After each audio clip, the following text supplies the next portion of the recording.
You are now tuned in to the #1 nursing podcast in the world, the Scrub Me In podcast by Nurse Junior and Anthony. You are now tuned in to the #1 nursing podcast in the world, the Scrub Me In podcast by Nurse Junior and Nurse Anthony. Welcome. Make sure y'all like, subscribe, comment on YouTube, Instagram, TikTok, Facebook. We're on all those platforms. Yes, sir. This will be another over the phone interview. We got an amazing and special guest on the line. I'll let her introduce herself. Hello. Hey. My name is Laura. I am a nurse of just a little over 34 years now. I live in Utah. I don't know what else you want me to say. How long have you been a nurse for, Laura? I had my 34-year anniversary of being a nurse in December. Hey, congratulations. Congrats. What's the secret of being 34 years deep in the trenches like this? I don't know. Day by day, one day at a time, and all of a sudden it's 34 years. Hey. Going for a lot of runs, apparently, Laura. Yeah. That's funny. So, I have friends who say, "How have you stayed at the bedside this long?" I'm like, I don't know. I just do it every day when I go. God bless you. 34 years. Yeah, that's not easy. I don't even think I could do 15 at this point. So if you don't mind telling us, Laura, what specialty do you work in at the moment? So currently and it'll be 18 years this summer, I've been in an orthopedic specialty hospital. It's a same-day surgery situation. Mm-hmm. We had a floor where patients stay overnight, but we are now an ambulatory care center. Okay. Surgery center. So everyone comes and goes same day, pretty much. I have been a labor and delivery nurse. Okay. Did that for 10 years. Before that, I did med-surg. So. Wow. I feel like I've kind of done it all. I never did emergency room, but I've done floor nursing, labor and delivery, now basically PACU. Yeah. Okay. Can you talk to us a little bit about nursing school? How was nursing school back in the day? 34 years ago. So I did not go straight. Well, let me rephrase that. I got out of high school and started college and then got married. Okay. So I got out of high school in May. I met my husband in July and we got married in December. Wow. Quick. Yeah. So we just celebrated our 40th anniversary in December also. God bless. Yeah. Congrats on that. I'm not. So for having gotten married at 18, that's pretty amazing. I agree. And I had a child at 19, turned 20 shortly after she was born, and I went back to school when she was about 2. And so I started at the community college, got my licensed practical nurse, which I don't even know that they do that anymore. They do. And I got a job for a whopping $7.42 an hour. God. As an LPN. You said $7? What year was that? $7.42. And let me tell you, I was excited. That was in 1990. Wow. Okay. I wasn't even born. And so then, what? I said I wasn't even born yet. Yeah, I know, you guys are babies. Like most of my workers nowadays. Yeah. So then after I worked as an LPN, I continued on to get my RN. Mm-hmm. And it was a program that the hospital system that I worked for offered through one of the local colleges. Okay. So I'm an associate degree nurse. I never did get my bachelor's because it was quick and dirty. I already had a kid. I wanted to have more kids. And so I just wanted to get it done. Yeah. So then I met RN in, I think I graduated in 93 from that. Yeah, because I took my boards in 93 and I was pregnant with my second child. Oh my Lord. And so, and then I've been an RN since 93. Wow, that's impressive. So that's not necessarily the, as a college student with a toddler, it's a whole different experience. You're really not there for fun. You just want to get done. For sure. Yeah. I did have a couple times when I actually hauled her to class with me. I mean, you would have had to. And luckily she was a really good kid who would just sit and color. But maybe that's why she became a nurse too. I imprinted on her. Yeah, maybe. She is 8 years older than her second sibling and 10 years older than her third sibling. So she's a lot older than our other siblings because I was going to school and didn't want to have a baby right then. Yeah, that's fair. But so yeah, going to nursing school was a lot different back then. I'm trying to remember what they called it when you did your preceptorship. Okay. Yeah. What do you guys call it now? Like when you go into the hospital to pretty much work for free while you're in school. Yeah. Yeah, preceptorship. So like that last time when you're kind of one-on-one with the nurse and you're going to graduate. This is your last semester, quarter, whatever it is. Yes, ma'am. I think we called it a precept. Yeah, it's still the same thing for us anyway, as well. Yeah, when I did that, the job I was doing as an LPN was so much harder. I was in a much more intense situation at work than I was with my school stuff. The school stuff felt easy. Yeah. So I really felt like that was beneficial to already be working as a licensed practical nurse For sure. while doing my ongoing education. Yeah. Wow. And I worked nights when I was doing that. And I remember I'd go to work all night and go to school during the day. And then I'd catch a few hours of sleep. You can do shit like that when you're in your 20s, but not so much as you get older. And I mean, still, I can't imagine having to do that with a child at home too. And I think that's where it kind of sets you different than a lot of the guests that we've had, right? Like we've had guests that have had kids while they were in school and all these things, but you had a child and you had a career already while upgrading that career in school. That's not an easy task. It was. I mean, you don't when you're doing it, you just do it. Oh, for sure. Looking back at it, looking back at it, I'm like, that was pretty cool. Yeah. You probably wouldn't put yourself through that now, though. Oh, I mean, if you had to, but no, I wouldn't want to. Yeah. So let me ask you, what was that? If you could try to look back, and what was that time like while having a child and being in school while holding a career?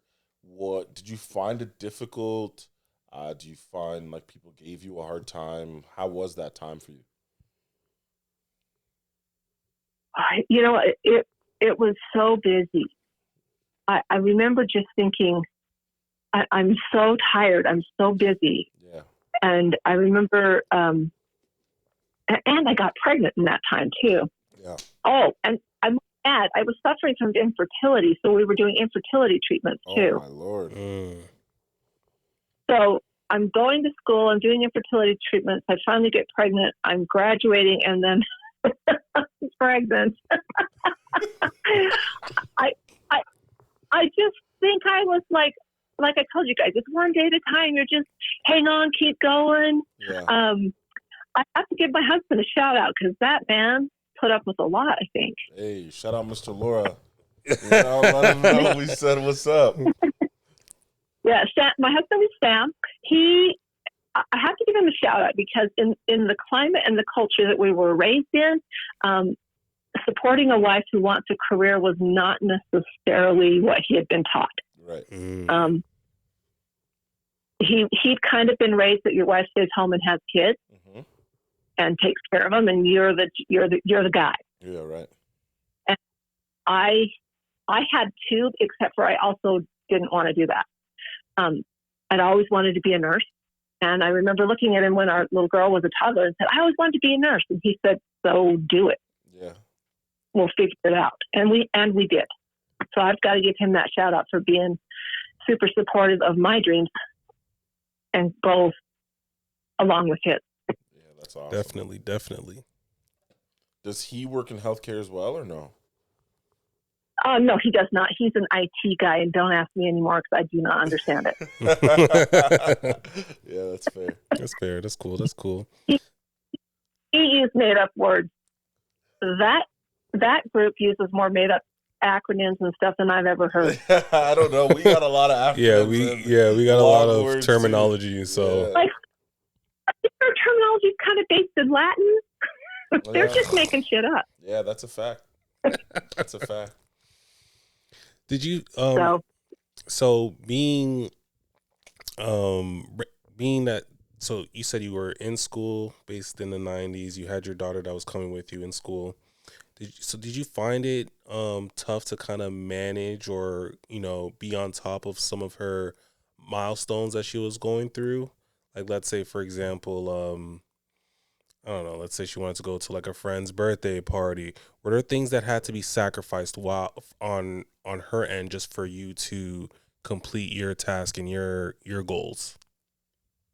I think we did a pretty good job of making sure she got to do the things she wanted to do. I did finally find an amazing woman who did childcare for me, and she would enroll her in dance with her daughter, and she enrolled them in swimming lessons. All the kids went and they had swimming lessons. So on the days I couldn't get there, she took them all. Yeah. So I feel like we got her to most of her developmental stuff. She didn't go to preschool per se. Her first foray into school was kindergarten. Yeah. I don't know if that's good or bad. I mean, she's super smart, so I'm not too worried about it. Successful, so I don't think you did anything wrong, Yeah, she's an MPU, so. She's done well, so I don't think I'm sure every parent makes mistakes. No parent is perfect. Absolutely. That apologize to your kids right up front. I'm sorry if I screwed you up. Yeah. I don't think No, you didn't at all. You did well. You do what you can do. Oh, for sure. Definitely. Let's talk a little bit about clinicals. What was probably one of your most memorable clinical experiences in nursing school? So my first clinical experience was in a nursing care center. It's bigger now than it was when I was there. They've enlarged it. So, I didn't work as a CNA, so I had no experience doing patient care before walking in that clinical that day. Everything was textbook. We did have clinical lab, and we had lab partners. So, we gave shots to each other, which I'm sure they don't let you do that anymore. Oh, no. So, funny story. First IM shot was to my clinical partner, and I'm going down towards his butt, and I jerk away and just nick him. Oh, my God. Because, the thought of stabbing someone with a needle is kind of a new concept, right? Yeah. And so my clinical instructor's like, get your hand down close and jab that in. And he was kind enough to let me do it again. And so I come home and tell my husband about that, and he goes, your lab partner's a man? And I said, well, do you... And he goes, huh. I said, well, do you think I'm only going to have female patients? He goes, I hadn't thought about it. Well, one of those moments where you kind of have to think through things. But so we go into this care center, and it's all older people, and most of them are just delightful older people. And then you, of course, got people who have levels of dementia, but a patient had died that day. Oh. And I experienced this, that several of them had been sent in to check the heart rate and come back out and given the instructor a number. Oh, my God. Oh, they pump faked y'all. Which I think is rude. But I kind of walked out there, and I'm like, what am I getting myself into? Yeah. Is this what I do? But I carried through, and that was just kind of like I said, if you've never done any patient care, it's a new experience. Oh, for sure. And so this is kind of what I'm going to do. So let's figure it out. Mm-hmm. My pediatric rotation was when I definitely knew I was never doing anything with peds. What happened with that one? There's a Shriners Hospital here, and they made me go in and give this little boy an IM injection while he screamed he didn't want a shot. And I walked out and I looked at my instructor and I said, you can flunk me, but I'll never do that again. If someone says no, I'm not doing it. Yeah. And she's like, kid, they needed it. And I'm like, no. I said, and you can flunk me again, but I'll never do peds. Yeah. So I did think I got a B that quarter. One of my worst grades. So, because, you know, I'm not a type A overachieving kind of person, right? All of us nurses. So I didn't love my peds rotation. It's kind of ironic. Our surgical care center does go down to as young as 8. And I love getting the teenagers now. I think they're a hoot. But back then, I didn't want to do anything to do with little kids.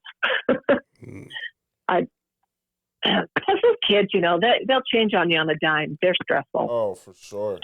100%. Yeah, that's interesting that you felt that way with kids at home, you know? Yeah, of your own, yeah. Yeah. It's one thing to be, I don't know. I did not want to do kids. And it's kind of like I knew I could never teach school. I like my kids, but I don't like kids in general. Yeah, that's fair. I feel like I'm starting to feel that way too. Yeah, they stress me out. Like, and I'm grandma now, and I love my grandbaby, but don't make me be around a lot of children at once. Yeah, that's fair.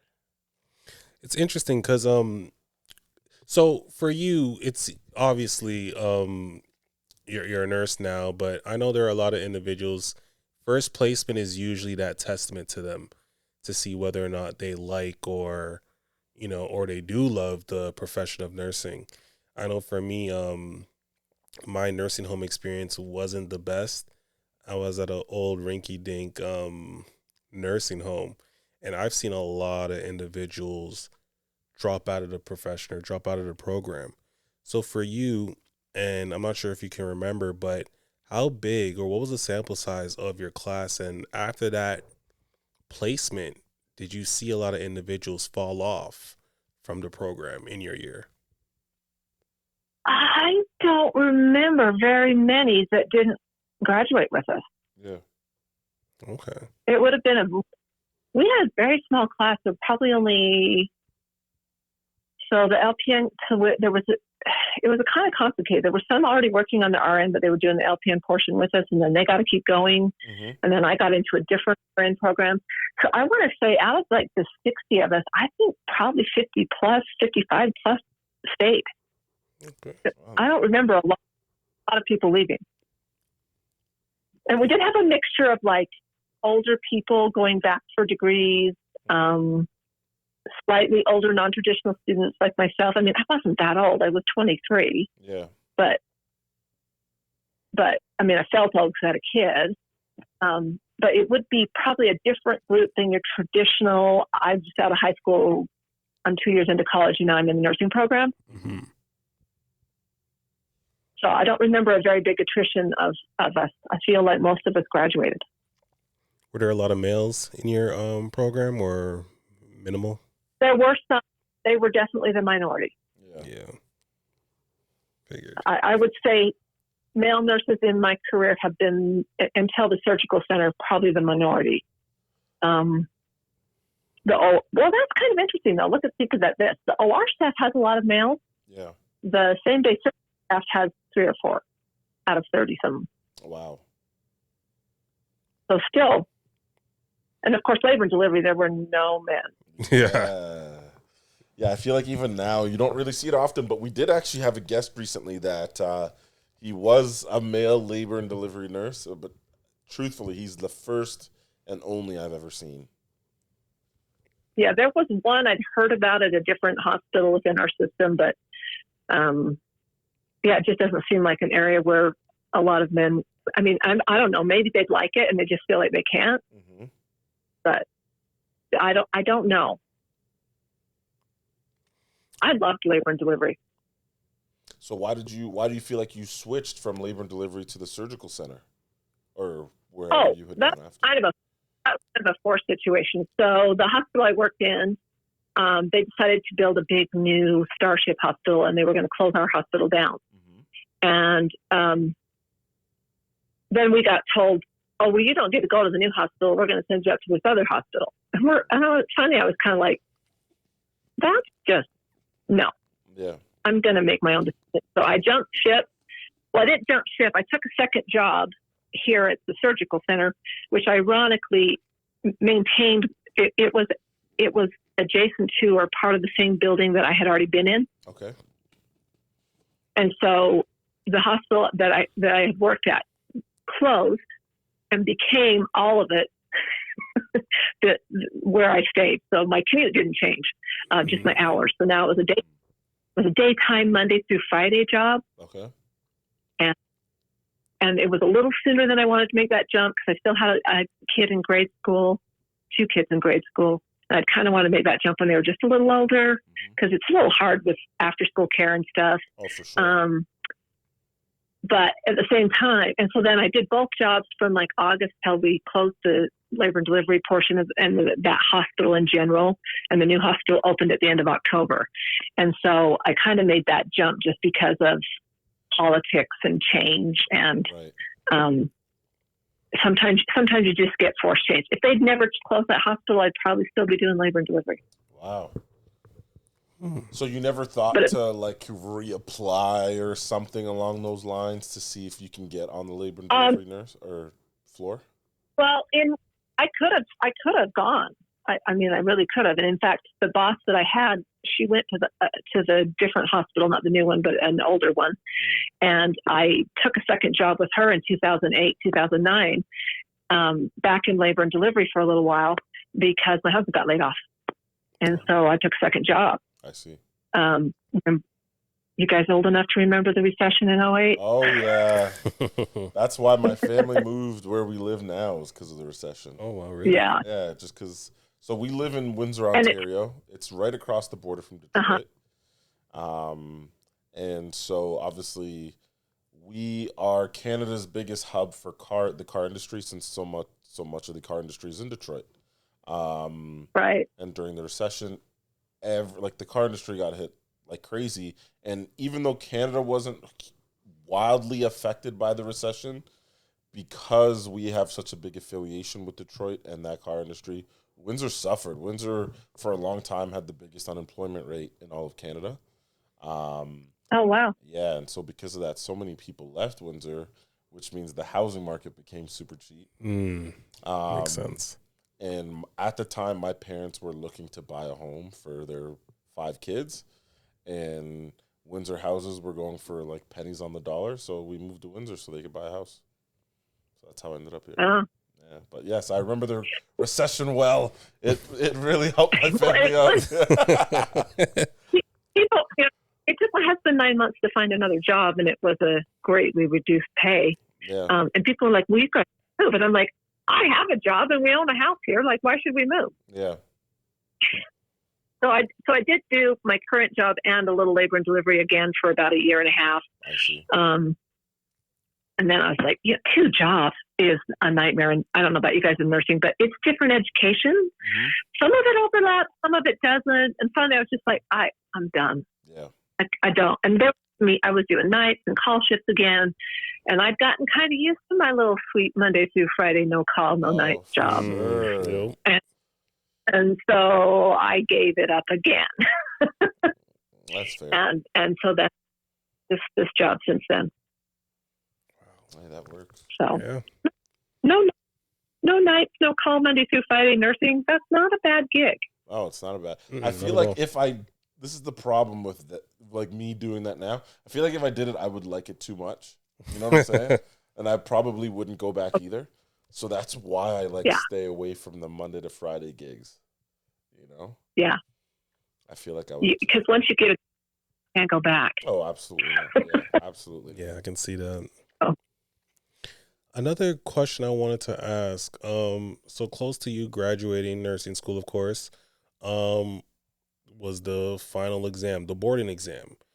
Around that time, tell us about your experience with the boarding exam. Was it the NCLEX around that time frame, or was it something else? It was the NCLEX. Back in the olden days, you didn't have a computer to go sit at. Right. We took tests. So my LPN board took one full day, 2 4-hour sessions, where you sat at a desk, table with testing proctors walking around, making you feel like you're cheating every second. Yeah. Pencil fill in the bubbles. You could have your pencil and a calculator on the desk. I think you could have scratch paper as long as there was nothing written on it. I did that for my LPN, and then, of course, I did it again for my RN. Well, the RN's 2 days like that. You go in for a 4-hour session in the morning. There's a lunch break. You go back for a 4-hour session in the afternoon, and then you come back the next day and do it again. Wow, that's crazy. By the time I did that, I was pregnant, and there's no potty break. I mean, there could be, but like you're going to take up your precious time to go take a potty break. You might not finish your booklet. Right. So you're like, don't drink anything, take your test, eat your lunch, but don't drink too much, take your test. Yeah. And then it took 6 to 8 weeks, and ours took about 9 to get results. Wow. That's so long. Yeah. So they used to have a thing where you'd work on an interim graduate license, so you could start orienting as an RN, basically working as an RN. That's your raise. You guys are going to laugh. When I got my RN raise, I jumped up to 15 something an hour, and I was stoked. We're living. Yeah, that's 7. Big. You said 742 before. Yeah. Yeah, that's almost a double. That's almost a 200% raise. I mean, it seems like a lot of money back in the day, right? Wow. It was 1996. So, yeah. I think an RN starts in Utah now for about 32. Wow. What a difference. An hour. 35. Times have changed. Yeah.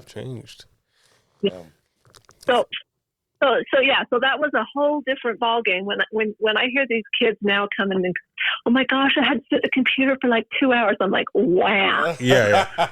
You don't even know the half. Yeah. Wow, that's incredible. So then us old timers tell them about it, and their eyes always get big. Like, you got to be kidding. Truthfully, like, so I don't know. I can't imagine writing 8 hours one day, 8 hours the next day. And then waiting 9 weeks. 9 weeks for results. Now results come back like the next day. Yeah, basically. So then if you don't pass, and they only offered them a couple times a year. So then if you don't pass, now you got to wait till it's offered in the fall, and then wait again and pray you pass the second time. So it was a huge deal to not pass back then. Back then, was there like a certain limit? Was it like 3 strikes and no more, or was it unlimited? I don't know anyone that didn't pass their second try, so I don't know for sure. I had one good friend who, she's so smart. I don't know what happened, but she didn't pass her first try, and she dang well passed her second try. Yeah. So, I don't think it's to do with how smart you are. I just think it's a test-taking skill kind of thing. For sure. I mean, I feel like it's a test of resilience. You got 8 hours one day, 8 hours the next day. Yeah. Like one lunch break, one pee break, all this stuff. That's a test of resilience, not your knowledge. You know, like, I wouldn't have the patience. I really wouldn't have the patience. Yeah, I can't imagine writing that pregnant. I mean, yeah, but if you don't know any different, I guess that's true. I mean, you guys know that there are options, so to go back to that would be really weird, right? Yeah, but I can't even think of, like, I can't even think of some physicians' exams that are that long. You know what I'm saying? Like, things, I think, because... sure, back then theirs were similar. Pardon me? I'm sure back then theirs were similar. I guess, but I think, yeah, maybe you're right. Maybe it's because we've never really seen exams. Yeah, different go generation. For that long. It's just, like, it is kind of baffling. Like, I mean, I could understand, like, if a physician, like, that was... what's the word? Like specializing had like a crazy exam like that. I'd be like, I get it. You got a lot to know, you know? Yeah. And I think because we're nurses, I'm just like, you couldn't pay me to write that long. Yeah. I don't think I could. Think about you're in like a giant room. It's like at a conference center. They've got tables set up, 2-person to a table, and yeah, it was crazy. So yeah, the NCLEX. So. Back then, another question regarding that: how much was it to apply for and write this NCLEX? I have no idea. I can't. I couldn't even find what I paid. Like I tried to go back in my records and see. I have no idea. I don't think it was. I mean, it probably seemed like a lot to me at the time. So I wasn't making that much money, but like, to renew my license right now, I think I renewed in December. It was $65. Yes, that's another question. That's another question we usually talk about, because over here it's ridiculous. So for you guys, do you have to pay yearly to renew your license? No, it's every other. So it's every 2 years, and you pay $65 every 2 years. Something like that. It used to be less. It's gone up a little bit. Wow, that's incredible. So I did text her about how much we have to pay on the Canadian side. Yeah.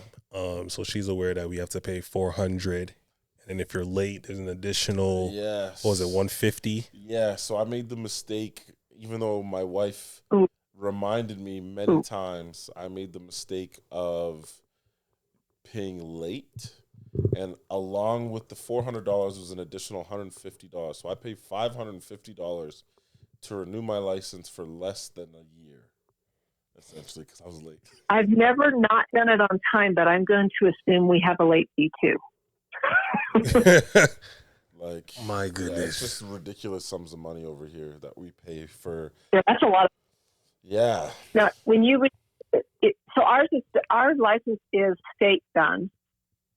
And I don't know if different states have different fees. So yeah, they do, because I also have my Michigan license because I work in the States.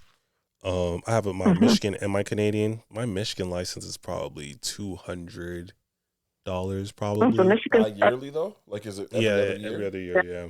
Mm-hmm. But hearing that where you're at is 60 is just wow. Yeah, 65 is amazing. I'd pay late every year. Yeah, I'm not going to. Yeah. I was whining at work this year. I'm like, did they raise the price again? And then after talking to you guys, I'm like, okay, never mind. I don't feel so bad. Yeah, you got to think about these states like Michigan and California. Yeah, it's pricey. Yeah, I've got to. Now, fun fact: my son just moved home from Detroit. Hey. Oh, really? So wow. I've actually several times. Cool. Yeah, Detroit's not a bad city. If you ever come down, let us know. Yeah, we'll take you out, Laura. Show you around the town. No. What's that? Say that again. You cut off. He just moved back here to Utah in January. So. Okay. What did he do for work? I don't know what he does. Okay. He does Salesforce. He does what? He programs in Salesforce. Oh, Salesforce. Okay. Got you. It's that computer stuff again. Yeah. Foreign language to me. I was about to say foreign language to all of us. Yeah. Talk to us a little bit about now. We're going to fast forward all the way to 2019, 2020, the pandemic. How was that for you professionally within your career on the unit that you were on during that time frame? So when the pandemic first hit, they shut everything down. So they just shut us down. We were doing basically no surgeries. And so they had us doing things like standing at doors, taking temperatures, giving out masks, make sure people wash their hands as they came in and out. Oh, yeah. So for a few months, I was doing that. Ironically, right at that time, my mom was dying. Oh, my God. I'm sorry to hear that. And and not from COVID. She had cancer. So April of 2020, my mom died, and I kind of took some time off. And then they let us start doing surgeries again because we're a freestanding facility. Yeah. And so as long as they could prove that they'd have to get COVID tested, they had to be super healthy, then they could have surgery. And then as things progressed, by 2021, we were kind of like back to business as usual, only we were wearing masks and pre-screening. Right. So I didn't deal with sick COVID patients other than we had to test them. We wore masks till spring of 22 at work. But we had a very healthy population coming through because they had to pre-screen, they had to be COVID negative to come and have a surgery.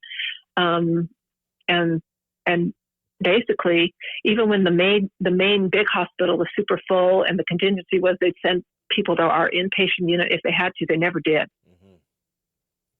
So I wasn't as affected by that as many. Okay. I feel pretty lucky not to have been as affected as many. I was super cautious everywhere we went. We wore masks. My husband is immunocompromised, so we didn't go places. And if we did, we wore masks. In fact, we flew to Detroit in Christmas of 22. Oh, wow. Completely masked up. Flew in during that cyclone bomb. That was exciting. But just on Christmas. You guys were having some major winter storm that year. I just heard bomb, and I was like, I thought I heard bomb too. What is happening? Bomb. So we managed to land in a window and get out in a window. Wow. But I've never been. Oh, by the way, I've never been so cold in my life. Oh, if you came now, Laura, right now is the coldest it's been since I think I moved to this area. Really? Yeah, man. It's been because for a while we were negative 20 for like a week stretch. It's been cold. Yeah, that's ew and ew. Yeah, it's cold out here. So I didn't like. Yeah, I didn't. I mean, I was affected by it, but I didn't take care of COVID patients. Right. Okay. So you were in a hospital facility around that time, right? Well, we were same day surgery, but we weren't an ASC yet. Got you. Did you ever consider during the pandemic to potentially take like a travel contract? Because the money flowing around was crazy. I didn't. I didn't. I remember January of 21 when the shots became available. I worked the COVID shot clinic, and so I was giving employees the COVID vaccine, which I thought was really fun. Yeah, like you can give 7 an hour. It's delightful, and you don't really have to do much. Yeah. Just jab next, the next jab, the next. I remember they came up to me one of those days I was doing the COVID vaccine clinic, and they were like, "Hey, we have a deaf person that needs to read your lips. Will you be willing to take your mask off?" I'm all, sure. I mean, that's his only way to communicate with me. I think that's fair.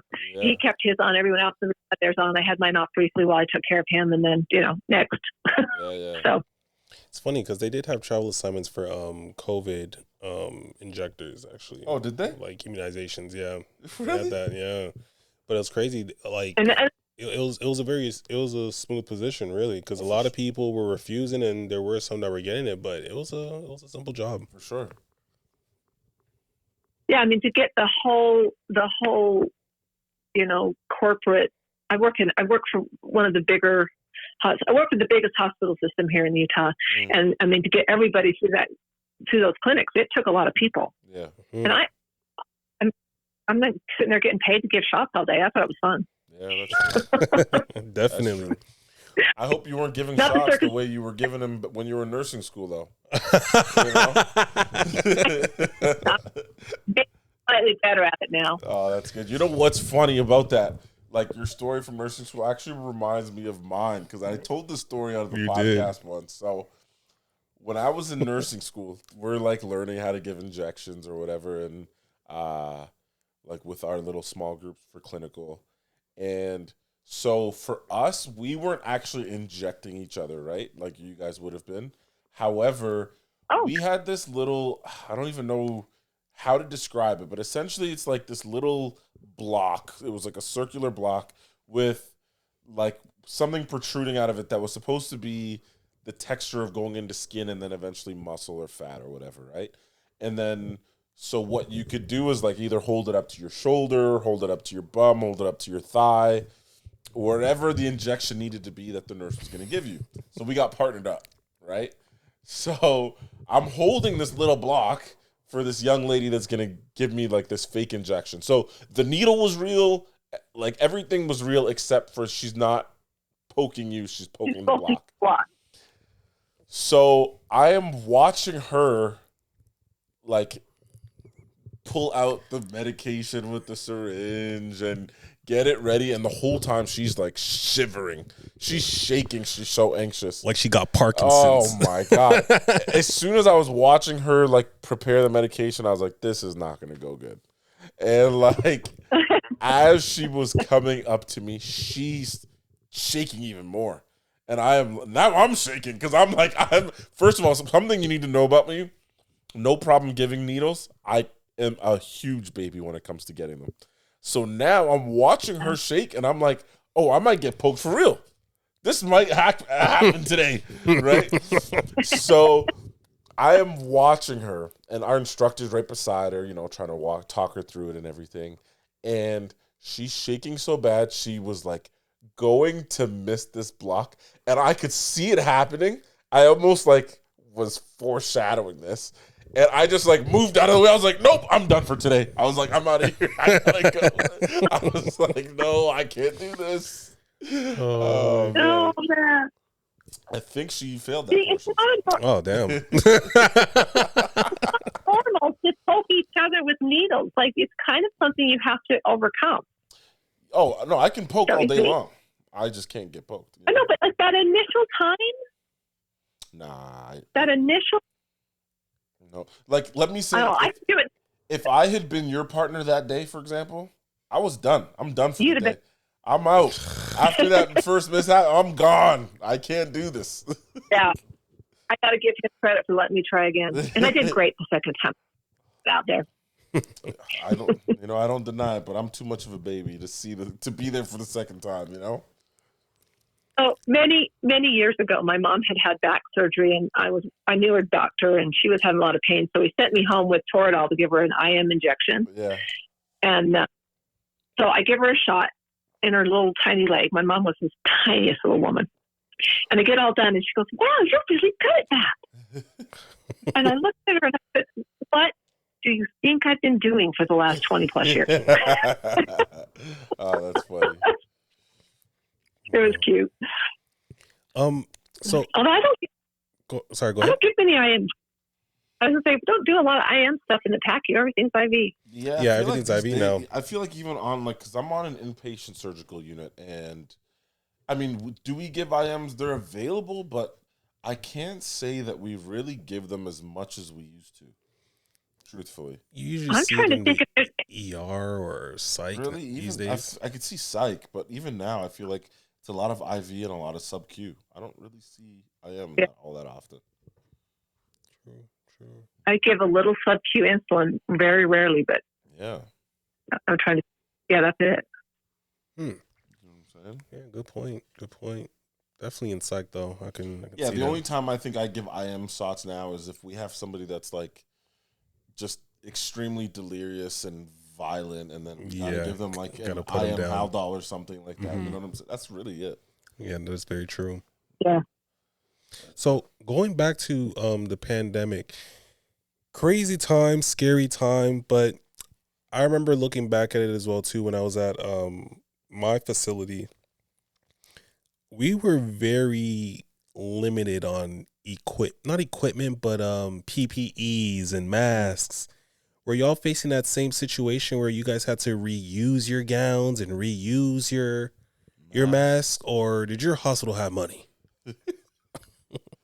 Our hospital has. Okay, you're money. Okay. Oh, yeah, like I said, I worked for one that's the biggest corporation, healthcare corporation in Utah. Right. So we didn't have to wear a lot of PPE because, once again, to come have elective surgery, you had to be healthy. Right. True.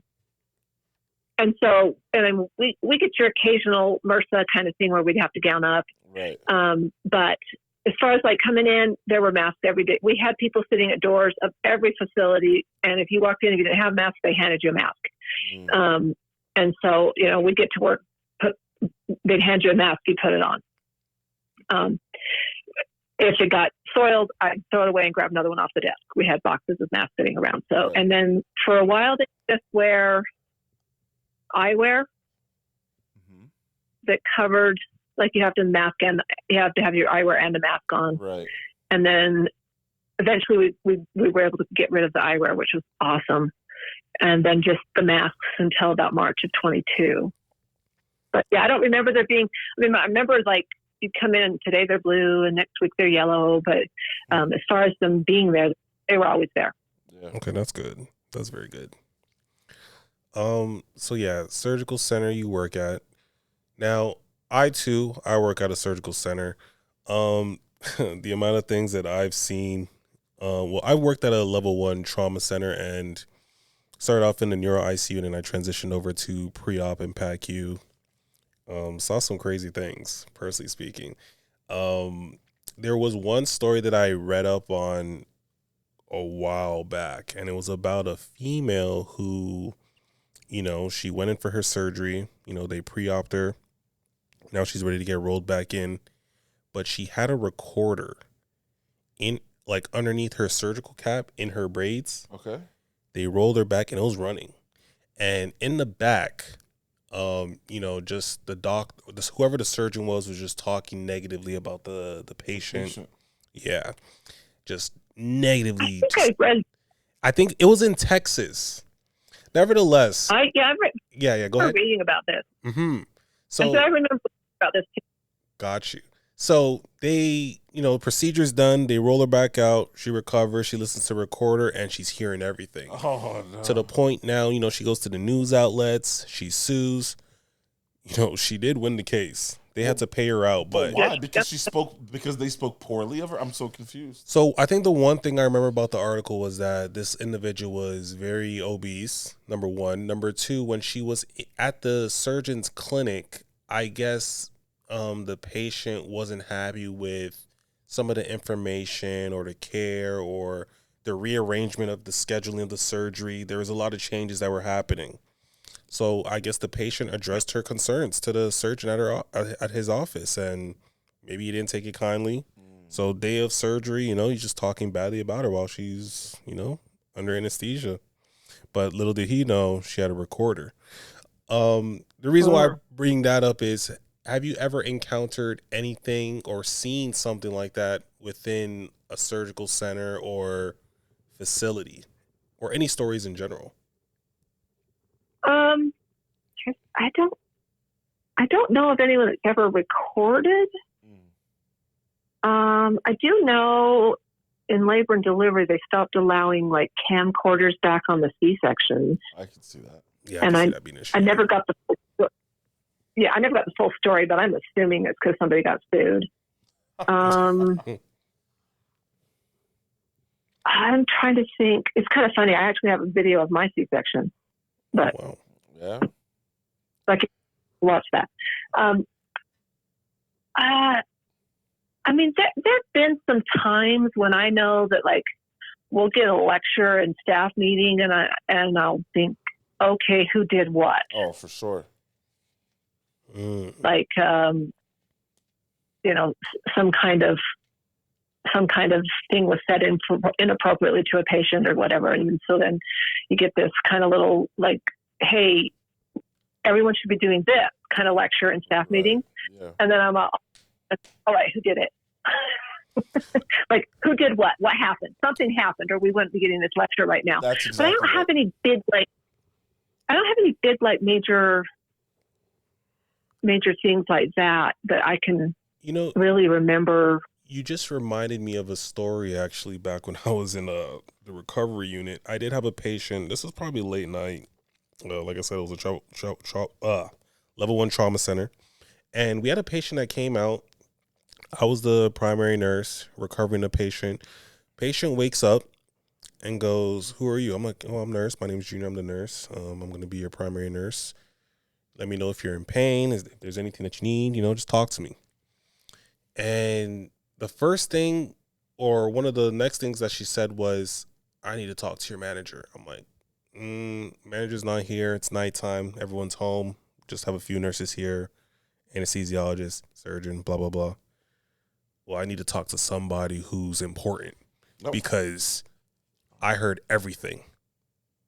I'm like, "What do you mean you heard everything?" "I heard everything in that operating room, and I need to." Really? Yeah. I'm not even sure if it could be the propofol that's talking at this point, or I don't know. could be morphine, could be dilaudid. I at this point, I'm not really trusting her and what she's saying, but I'm giving her the benefit of the doubt. I'm like, okay, what did you hear? She goes, I've heard a lot and I'm not happy. I need to talk to somebody. So now I'm like, all right, give me a second. Let me go see if I can find you somebody. So I go over to one of the OR nurses and I'm talking to her and I'm letting her know the situation. And she goes, no, there's no way. She was like completely knocked out. I don't think she heard. I don't think, she could even remember what was going on back there. Mm. Like, I don't know. You might want to talk to her because she's on my ass right now. So she comes. We're at the bedside, and honestly, I remember her saying something that she remembered specifically in the room that made my OR nurse's eyes light up a little bit, and then she pulled me to the side and she goes, yeah, she might have heard some stuff. She heard everything. And I'm like, what? You got to be joking with me right now. She goes, no, I think she might have heard some stuff because we were talking some shit. We were talking. The music that she's saying that she heard was playing, so after that, I don't know what happened, but it seemed as if she did hear some stuff. I don't know to what extent, but that's probably one of the many crazy things I've experienced. I did have a patient recently tell me, I think I woke up during surgery. And so I called anesthesia and he goes, I'd like to know, I called anesthesia and he goes, ask them what they remember. And he thinks that, how, you get done with surgery, they're kind of waking up, you move them to the bed, but they fall back asleep again. Yeah. And then they kind of wake up again in recovery. Right. He thinks a lot of those stories are that period of time. Surgery's kind of coming to they've stopped the propofol, they're coming to a more alert state, but then they're still sedated enough they go back under pretty well, right? Like pretty sleepy at you. And so based on what this person said, anesthesia was pretty convinced it was that kind of post-surgery full wake up. Could be. So I wonder if those are that, but here's the other thing. When you're having surgery, they give you a paralytic. So you can't really let anybody know. Yeah, that's true. Right? That's true. Very, very true. So if somebody says that, you probably need to pursue it. No, definitely. I do remember there was another situation. So can you talk to us a little bit about how important it is to communicate with the patient in terms of, preoperatively, not only that, but also prior to going into surgery? Because I've come across a few cases where, accidentally, the patient marks the wrong extremity that's supposed to be done.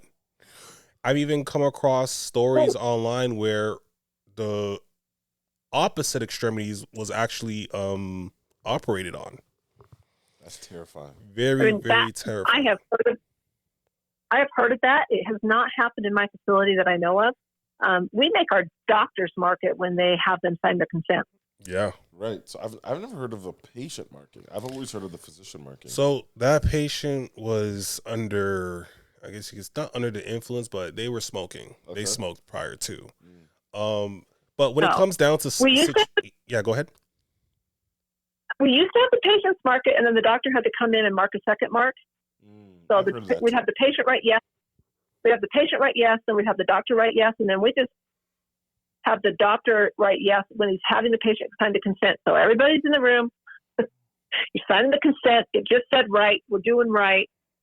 And I feel like it's a pretty good system. Definitely. But and then, of course, they're supposed to be doing that timeout in the OR. I'm not in the OR, but I'm assuming it's happening. Yeah. No, 100%. The amount of safety checks that have to be done, like at this stage in this generation, I just can't see how, a mistake can happen like that. It shouldn't. I mean, it just shouldn't. I spent some time in the OR a few years back when our corporation went to the EMR that we're currently using. I became a clinical coach for anesthesia. Oh, nice. And so I learned how to do their chart. computer, and then I would sit with them and make them pretend chart on a pretend patient while they did the paper chart, so that by the time we went live, they already knew how to do it. And then when we went live, I would just like run around the ORs helping them all day.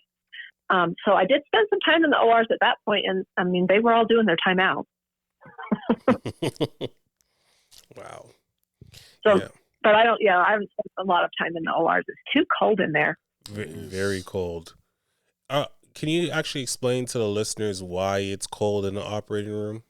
I know why. Oh, sure. Yeah. Evidently, our doctors keep them colder than everybody. But orthopedics is a physical surgery, so they get pretty warm. But you guys, when you're in the OR, you're wearing all that waterproof clothing, and then you're working, and you're pretty warm, and so you'll start sweating. So the doctors like it cold, so that they don't sweat, right? And in their gloves and under all that stuff. And like I said, orthopedics is pretty physical. Yeah. Mm-hmm. But it's freezing for everyone else in the room. Oh yeah. For anesthesiologists, those guys wear thermals under their scrubs, and it's cold back there. Also, because of the sterile environment, I think another reason why they have the temperatures super, super, very cold is because of what would you call it? Like not diseases, but bacteria doesn't thrive in like a they don't thrive. environment. I mean, No, they thrive in a they thrive in a warmer environment, but not in a yeah. We're saying the same thing. Yeah, we are. But I think it's physician comfort for the most part. I agree. Too. Yeah, I see that 100%. So, Laura, question we usually like to ask our guests typically is, if you could give yourself, your younger self, advice or tell yourself something, what would it be? Mm-hmm. Sometimes tell me not to do it. We've heard that a few times, actually. But having said that, I think, when I was a little girl, my friend's dad was an ER doc. And this was the early 70s, the late 70s, early 80s. So it's a different time, guys. But he'd have to work all night. So we'd go sleep in the break room. And then we'd run around the hospital all night.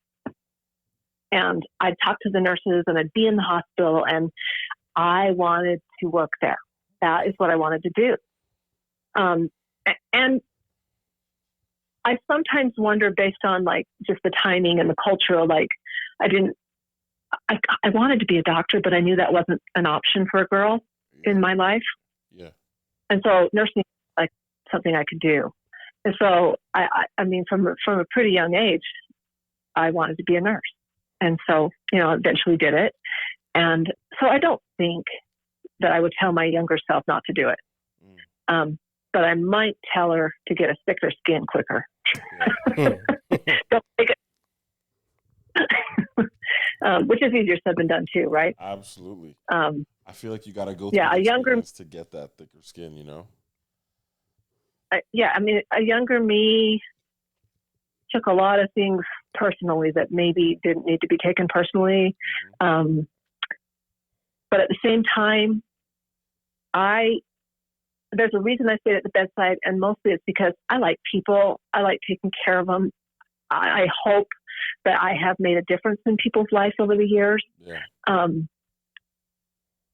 Where I currently work is probably not going to make the biggest difference in their lives, but still it's a nervous stay. And if I can make you feel calmer, more comfortable, more prepared to go home and take care of yourself, then I succeeded.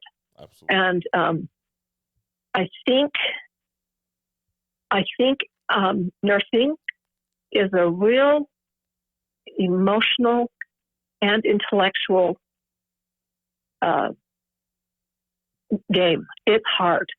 You got to be on. You got to be thinking. 99% of the time, nothing goes wrong. But that 1%, you better be ready. Yeah. And I don't think people get that who don't work in healthcare. And so I don't know. I guess part of me, what I would tell my younger self is learn self-care sooner. Definitely. Learn some stuff.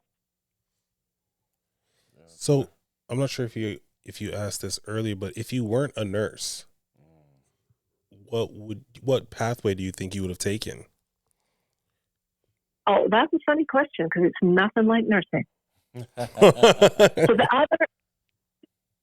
other love of my life, I'm a very avid outdoors kind of person. I like to backpack and I trail run and I like to hike. And I love the mountains and wilderness. And besides nursing, the other thing I always wanted to be was a ranger, national park ranger. Really? Okay. And totally different, right? Oh, yeah. But I never pursued it or even really thought about it because it didn't seem like something I could do and have a family. Right. And my cultural background really pushed motherhood, and so I kind of just shuttered that. But I have maintained my ability to be out and doing those kinds of things. I backpack every summer. I trail run. Yesterday I climbed a little mountain here in the snow by my house. I think it's only about 8,000 feet. Yeah, it's only like a 6 mile round trip. It's not a big deal, but I do it once a month. I love the outdoors, and that's become in the last probably 15 to 18 years my real self-care. Yeah. I get myself outside in nature and just let myself recover from whatever emotional and mental assault that work can do to us.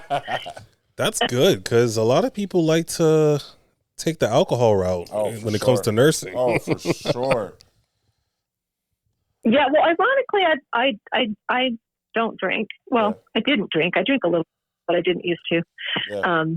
And so it's not my thing. Yeah, I feel like that's a lot of the girls on our unit, like to go out. Yeah. I became an ultra runner, and I finished 100-miler a few years ago. So what the hell? That's a different way of beating yourself up. Yeah, that is a very different way of beating yourself up. Holy crap. So, yeah. Well, I haven't done it since, I think the last time I finished a 100-miler was I attempted 5. I've only finished 1.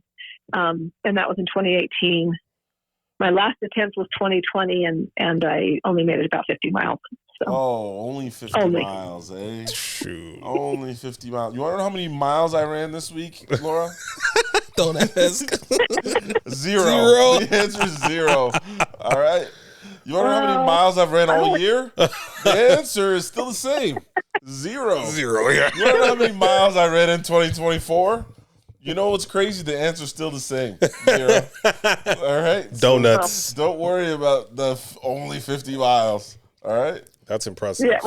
Depends on the group you're talking to, right? Because when you hang around with crazy trail runners who do these, you're like, oh, yeah, I did 400 miles last year. You know what you got? I'm not a young person. You know what you got to do, Laura? So. You got to hang out with more people from the hood. People in the hood don't really run like that, you know?